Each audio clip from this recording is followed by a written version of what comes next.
This is Samsung's latest smartphone, the Galaxy S24 FE, or Fan Edition, and it does have a lot going for it. So if you're unaware, the FE is a mid to late refresh of the flagship S24 series. It brings in features from the S24 devices and changes things around a touch to be at a lower cost. Now, I've had hands-on with this phone for the past month now, and there are quite a few things that I do like about it, and there's some glaring things that stick out that I really do want to talk about. Now, keep in mind, this video is coming from the perspective of a flagship user. I don't really go out of my way to buy mid-range or lower cost phones, and I know that sounds out of touch, but I think it's important for me to actually share that before we get into it, because this is not something that I typically do have experience with. So like the build quality, for example, on the FE, it's very familiar. On one hand, it does almost look identical to the S24 Plus, which I think is a really good thing. You have Samsung's new iconic triple stack cameras, a clean glass back, and flat aluminum side rails. Now, unlike the S24, the FE is actually using Gorilla Glass Victus Plus for the front and the back of the device. The phone also doesn't carry over the matte finish that I'm used to on flagship phones. However, if you're using a case, this isn't something that you should really worry about. That being said, and I do understand that this is nitpicky, I actually do like the frosted glass that we've been seeing on a bunch of smartphones lately. I think when you have a device that's just this solid glass pane, it's not only very shiny, which isn't that big of a deal, but it's very sticky, it collects fingerprints, and it does collect a lot of lint. Now, when it comes to the front of the device, this is where you start to see some of the money saving measures, but it's not entirely a bad thing. The phone does have thicker bezels than what I'm personally used to seeing, and in its price point, there is a lot of competition as well, to where I would say this can look a little cheap, at least compared to the smartphones that we have here in 2024. Like, it does have a pretty big chin and the corners are uneven, and in my opinion it does make the phone just feel a little dated, but there is more to it. And before we dive deeper, I just want to say thank you so much for the support that you've been showing me on this channel. We're almost at 50,000 subscribers, and I really can't thank you all enough. It means the absolute world to me, so thank you for sticking by. But back to that display though, it is a 6.7-inch display, which makes it the largest FE, and that is a great thing because it will cater to more people. It's a 1080p dynamic AMOLED 2x screen with a 120Hz refresh rate and HDR10 Plus support. Now, if what I said doesn't make a whole lot of sense to you, just know that on paper, this screen is really good. It's also quite good outdoors, and I did notice it to be a little dimmer than something like the Pixel 9 Pro, for example, and that was with adaptive brightness and stuff turned off. So I was curious about it, and I looked it up. GSM Arena did actually measure this display at 1372 nits. However, what I can say is that while having both side by side, you can obviously tell a difference. But the thing is, these are two completely different devices in two completely different price categories. One of these being Google's most expensive phone that isn't a foldable, and this being Samsung's lower cost entry to the S24 lineup. Yes, in a vacuum, it's not the brightest display, but I actually think that it's a really good display for what it is. And I didn't find it to give me any issues when I was outdoors and viewing content and stuff. It did do a pretty good job at pushing through the sun, and it was very easily viewable. Now, in terms of actually using the phone, how has it held up? Well, it's sporting the Exynos 2400E, which is a 4nm chipset, and I was a little iffy on Samsung opting for the Exynos, and this is the first Exynos device that I've actually personally used, but I was kind of surprised. In day-to-day tasks like emails, social media, and just general scrolling and using the phone, it feels like any other flagship. It's quick, it's responsive, and it's been a solid experience. For applications like Lightroom, which is something that I frequent a lot, it actually handled it really well. The generative fill and erase features are snappy, the UI is fluid, and exporting an image is also very quick. Now, I've actually found the S24 FE to be really fast when it comes to burst applications, and what I mean by that is something that isn't stressing the device out for an extended period of time. So things like Lightroom, if I'm using it for 30 minutes or so, that's fine, and it handles it really well. If I'm playing lower end games, something like Call of Duty Mobile, it's fine, it handles it perfectly fine. Now, I think the problem with the Exynos 2400E in this device is really when it comes down to app optimization and specific applications that are very intensive. So I was playing Warzone Mobile on the FE, and I found the performance was actually really good, but after about 30 minutes, I felt like it was starting to really take a toll on the device, and it did feel quite toasty. That also did result in lower frame rates and the game starting to stutter a little bit more than I had expected.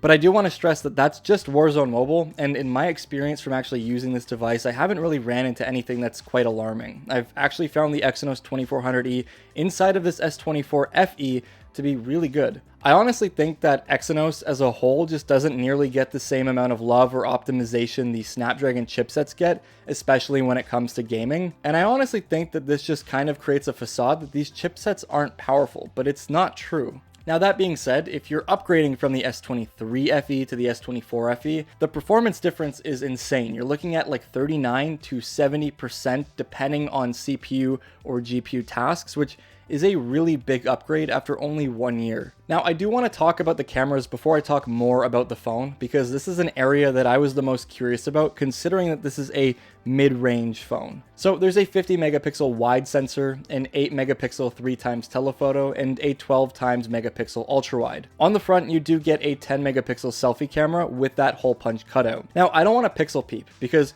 truthfully, at the end of the day, I feel like the people who are buying this device aren't necessarily going to give a crap about its camera performance and are probably going to be happy with the images coming out of this thing. I would say that it's not the same as something like the 16 Pro Max or the Pixel 9 Pro, putting it on a pedestal, zooming into every detail and trying to really analyze the image that you're getting out of it. So when it does come to the ultra wide, for example, it looks good. At a glance, the images are clean. They look appealing for pointing and shooting. It's not bad at all. I would actually be really happy using the cameras in this phone because I think the images, especially in a well-lit environment, look good. I've really started to enjoy using ultra cameras on smartphones lately to give a unique perspective, and I don't mind the ones on the FE at all. But much like the other cameras on this Samsung device, where it does suffer is in the lower lit environments. There's a lot of added noise, reduced sharpness, and overall things can appear to be a little bit blurrier or not quite what you'd expect. The telephoto's 3x zoom is nice.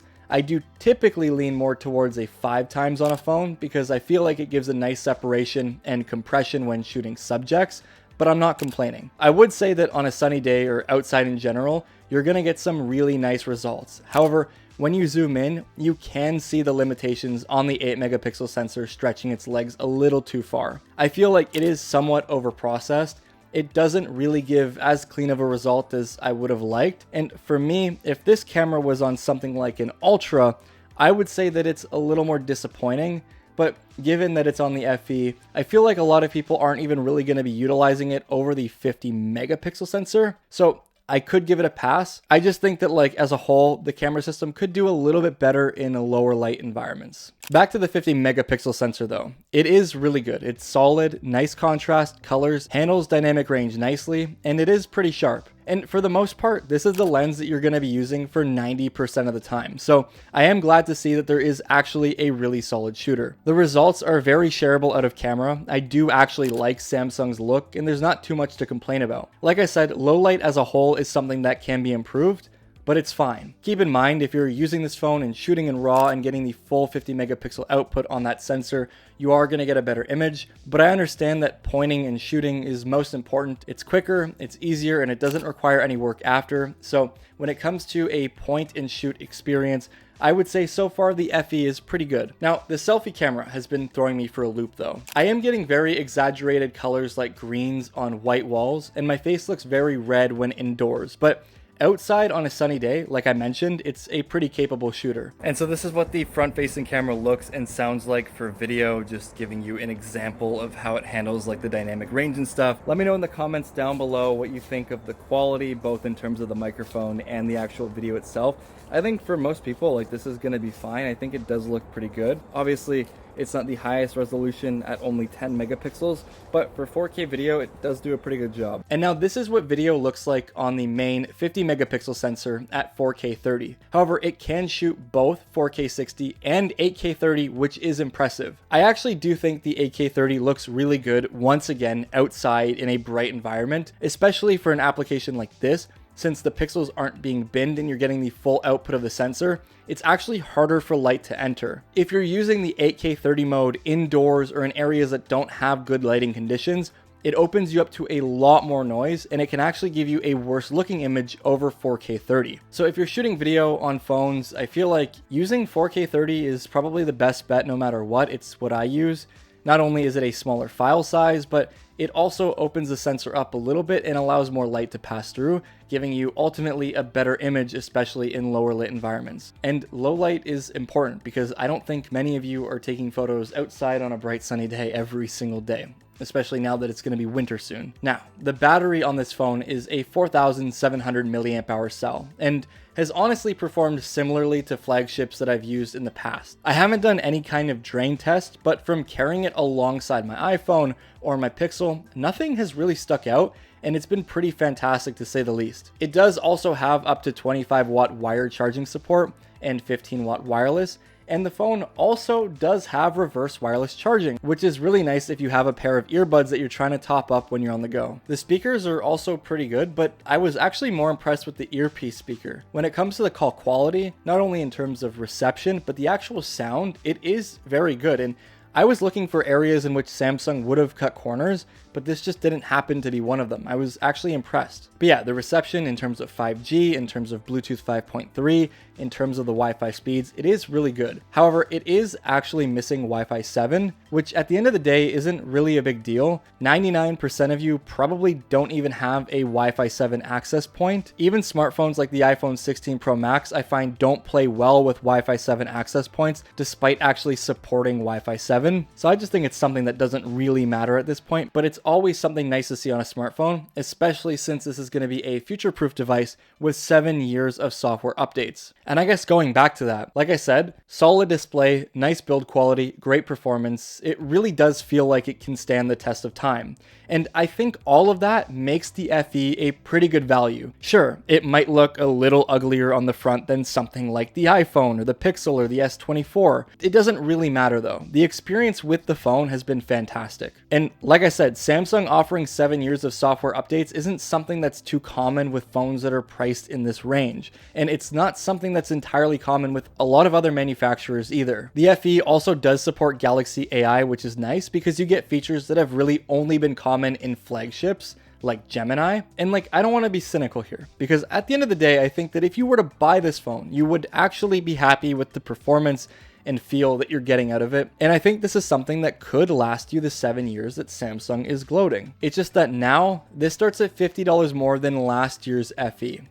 And while you do get more, and I understand that, I think at $650 for the 128 gigabyte variant, it is kind of pushing it a bit. To give you some perspective, here in Canada, the 256 gig version is $999. There are a handful of other devices that I think I would pick for $1,000. And there are some that are even slightly more expensive that if I had $1,000 to spend on a smartphone, I would pick over the FE. That isn't to say that the FE is a bad phone, and that isn't to say that I wouldn't choose this at all. It's not my first pick, but it most definitely wouldn't be my last. I think if the FE was priced maybe $100-$150 less than what it's currently at, it would be an insane value and it would sell like hotcakes. But when this thing is put in the same price category of something like the OnePlus 12 here in Canada, it's just something that doesn't really make sense to me. Because then realistically, you're looking at a phone that isn't quite flagship versus a phone that has pretty much every feature that you could ask for. So that pretty much concludes this. I think that if Samsung did drop the price, it would be a much more compelling smartphone. I think the FE has a lot going for it,